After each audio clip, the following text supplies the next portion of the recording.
Hey, pen people, back again. Inkvent day number 2. It is a wilted rose, which is an unusual color. I don't know how Diamine does this, where they keep coming up with new names and new colors. Wilted rose, I think, really fits this one as kind of a brown pink. I know that KWZ made an ink called brown pink or pink brown or something like that. But anyway, I don't know how this compares because I don't have that one. I don't have any other colors that are quite like it. It's an interesting ink. Anyway, but we're talking about pens as well, and the pens I have acquired this year. And I'm going to talk about a couple of them this time. This one is a rather new pen coming out of China. This is Wing Sung number 630. It has a brass piston unit, and it's a substantial pen. It's roughly the size of a Mont Blanc 149. I believe that it's kind of an homage to the Mont Blanc 139, which was a flat top pen and very expensive and something I probably will never be able to get a hold of. But this one I was able to pick up, and it was not terribly expensive, even though it has a very large number 8 14 karat gold nib. It's rose gold, which is kind of fun, and it has a heartbeat slit there. You can see that running up from the breather hole, and it zigzags on its way to the top. This one I got in a broad, I believe, but then ground to an italic. Maybe it was a medium, but whatever the case, I just was very intrigued by these. I sat there watching them for a while, and when I saw a price come up and that's one thing is a lot of these Chinese pens, it's kind of interesting. If you shop around, you can find wildly different prices on them. I've seen these going for as much as 300 and something dollars.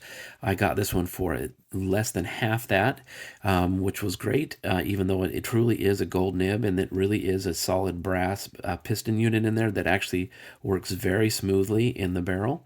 And the barrel feels thick and substantial, and it's cool that you can see through and see the mechanism in there. The cap and the bottom are an opaque burgundy color. They come in a black, and they also come in a kind of a teal color. This is the one I was interested in, and in the red. Very, very smooth piston mechanism. It rivals the smoothness of a Pelican. It's better than my Mont Blancs, at least the way it feels right now. Who knows what it'll be like in a few years. My Mont Blancs are actually really old, so I think that they get a pass on that. Anyway, so it's also called a Junlai, so it actually has that name on here. It says, if you look at the cap ring here, it says made in China, or made in Shanghai rather, and it's the Junlai 630. Oh, 630. Kind of looks like a 680, but it says 630. I think I kind of like on the Mont Blancs, there's distinct rings, and these ones are kind of caged.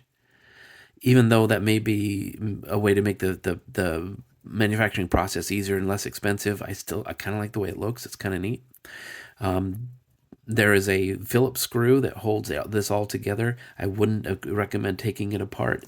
I have verified that a Mont Blanc style piston tool is not needed for this. It doesn't have the two slots for that, but something like a Twisby wrench actually will take this out.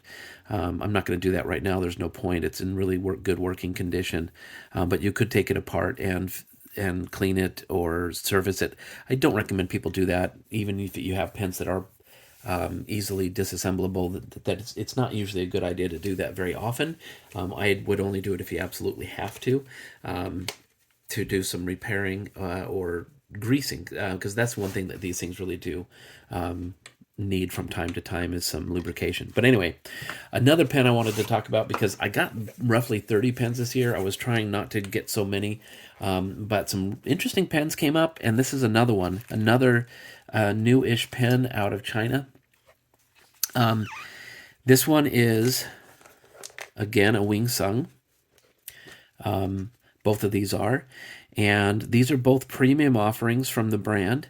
It's not an inexpensive one. I know that there's the Hero 616, which is the Parker 51 knockoff slash homage, or whatever we want to call it. I like the 616. I have a couple of them. They're good working pens. This one's very different. Yes, it has a Parker 51 style cap, which I think is great. It's actually made out of sterling silver, and it has these engraved lines in it, kind of like the Empire caps from Parker, but not the same, obviously. It's marked here along the base of the cap, made in China, Wing Sung, and it's the model 601A. And then it says S925, meaning sterling, 925 sterling. And the 601A is actually a series of pens from Wing Sung that can be open nib and closed nib. This is the open nib version, which is similar to the Parker VS, which was a very limited, short run, inexpensive pen from Parker for folks who liked the aesthetic of the 51 but wanted to have an open nib. And I've always been intrigued by those and haven't been able to acquire one. But when I saw this one for a really good price on AliExpress, I couldn't pass it up. The nib is actually 18 karat gold. It is fairly rigid, and this one's actually inked up, I think. But similar to the older Parker pens, this one is a vacuumatic type filler. Instead of a diaphragm in here, it's actually got a piston with O-rings, but it works exactly in the same manner, where you pump it up and down, and then it fills the pen, and there is a breather tube in it, like the old Parker 51s.